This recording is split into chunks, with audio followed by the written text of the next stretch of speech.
നമസ്കാരം. ഗാസ യുദ്ധം അവസാനിപ്പിക്കാൻ ലക്ഷ്യമിട്ട് യുഎസ് പ്രസിഡന്റ് ഡൊണാൾഡ് ട്രംപ് മുന്നോട്ട് വെച്ച പദ്ധതിയെ സ്വാഗതം ചെയ്തിരിക്കുകയാണ് ഇന്ത്യൻ പ്രധാനമന്ത്രി നരേന്ദ്രമോദി.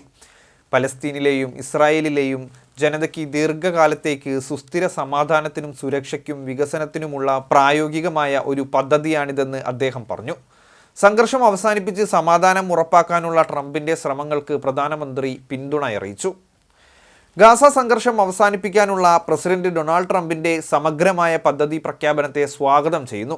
ഇത് പലസ്തീൻ, ഇസ്രായേൽ ജനതയ്ക്കും പശ്ചിമേഷ്യൻ മേഖലയ്ക്കും സമാധാനത്തിനും സുരക്ഷയ്ക്കും വികസനത്തിനും പ്രായോഗികമായ ഒരു മാർഗം നൽകുന്നു.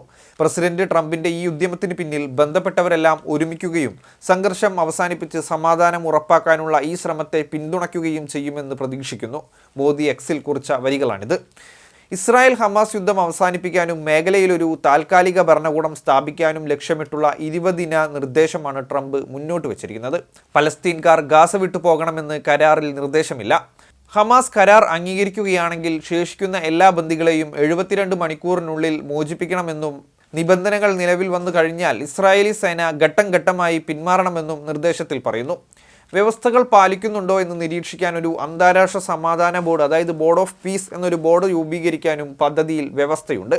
ഹമാസ് പദ്ധതി നിരസിച്ചാൽ അവരെ പരാജയപ്പെടുത്താൻ ഇസ്രായേലിന് തൻ്റെ പൂർണ്ണ പിന്തുണയുണ്ടാകുമെന്നും ട്രംപ് മുന്നറിയിപ്പ് നൽകുന്നുണ്ട്. ഗാസ യുദ്ധം അവസാനിപ്പിക്കാനായി യുഎസ് പ്രസിഡന്റ് ഡൊണാൾഡ് ട്രംപ് മുന്നോട്ട് വെച്ച 20 ദിന പദ്ധതിയുടെ പൂർണ്ണ രൂപം പുറത്തു വന്നിരുന്നു. നിർദ്ദേശത്തിലെ വ്യവസ്ഥകൾ പ്രകാരം ജീവിച്ചിരിക്കുന്നവരോ മരിച്ചവരോ ആയ എല്ലാ ബന്ദികളെയും മോചിപ്പിക്കുക, ഇസ്രായേലി സൈന്യത്തെ ഗസയിൽ നിന്ന് ഘട്ടം ഘട്ടമായി പിൻവലിക്കുക, 1950 പലസ്തീൻ തടവുകാരെ മോചിപ്പിക്കുക എന്നിവയാണ് പ്രധാനപ്പെട്ട നിർദ്ദേശങ്ങൾ. ഹമാസിനെ നിരായുധീകരിക്കുകയും ഗാസയുടെ ഭരണത്തിൽ നിന്ന് പുറത്താക്കുകയും ചെയ്യും. ട്രംപിന്റെ മേൽനോട്ടത്തിലുള്ള ഒരു അന്താരാഷ്ട്ര ഇടക്കാല സമിതിയുടെ മേൽനോട്ടത്തിൽ പലസ്തീൻ സമിതി ഗാസയിലെ ദൈനംദിന സിവിലിയൻ കാര്യങ്ങൾ നിർവഹിക്കും. ഈ സമിതി ഒടുവിൽ ഗാസയുടെ ഭരണം പരിഷ്കരിച്ച് പലസ്തീൻ അതോറിറ്റിക്ക് കൈമാറും. എന്നാൽ ഈ പദ്ധതിയുടെ വിജയം ഹമാസ് ഇതിലെ വ്യവസ്ഥകൾ അംഗീകരിക്കുന്നതിനെ ആശ്രയിച്ചിരിക്കുമെന്ന് ബന്ധപ്പെട്ട വൃത്തങ്ങളെ ഉദ്ധരിച്ച് വാർത്താ ഏജൻസികൾ റിപ്പോർട്ട് ചെയ്യുന്നു.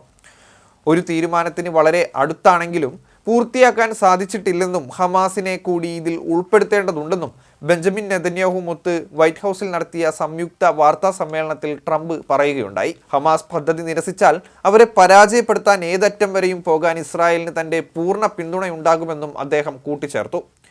പലസ്തീൻകാർ ഗാസ വിട്ടു പോകണമെന്ന് കരാറിൽ നിർദ്ദേശമില്ല. ഹമാസ് കരാർ അംഗീകരിക്കുകയാണെങ്കിൽ ശേഷിക്കുന്ന എല്ലാ ബന്ദികളെയും 72 മണിക്കൂറിനുള്ളിൽ മോചിപ്പിക്കണമെന്നും നിബന്ധനകൾ നിലവിൽ വന്നു കഴിഞ്ഞാൽ ഇസ്രായേലി സേന ഘട്ടം ഘട്ടമായി പിന്മാറണമെന്നും നിർദ്ദേശത്തിൽ പറയുന്നുണ്ട്. വ്യവസ്ഥകൾ പാലിക്കുന്നുണ്ടോ എന്ന് നിരീക്ഷിക്കാൻ ഒരു അന്താരാഷ്ട്ര സമാധാന ബോർഡ് രൂപീകരിക്കാൻ പദ്ധതിയിൽ വ്യക്തമായി പറയുന്നു. ഗാസയിലെ യുദ്ധം അവസാനിപ്പിക്കാനുള്ള പദ്ധതിയെ പൂർണ്ണമായി പിന്തുണയ്ക്കുന്നു എന്ന് നെതന്യാഹു പ്രതികരിക്കുകയുണ്ടായി.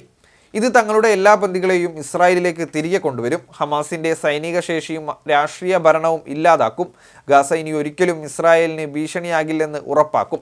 നെതന്യാഹു ഇങ്ങനെയാണ് വ്യക്തമാക്കുന്നത്. എന്തായാലും ട്രംപിന്റെ ഈ പദ്ധതിയെ ഹമാസ് കൂടി അംഗീകരിക്കുകയാണെങ്കിൽ ഗസയിൽ സമാധാനം തിരിച്ചുവരും എന്ന് പ്രത്യാശിക്കാം.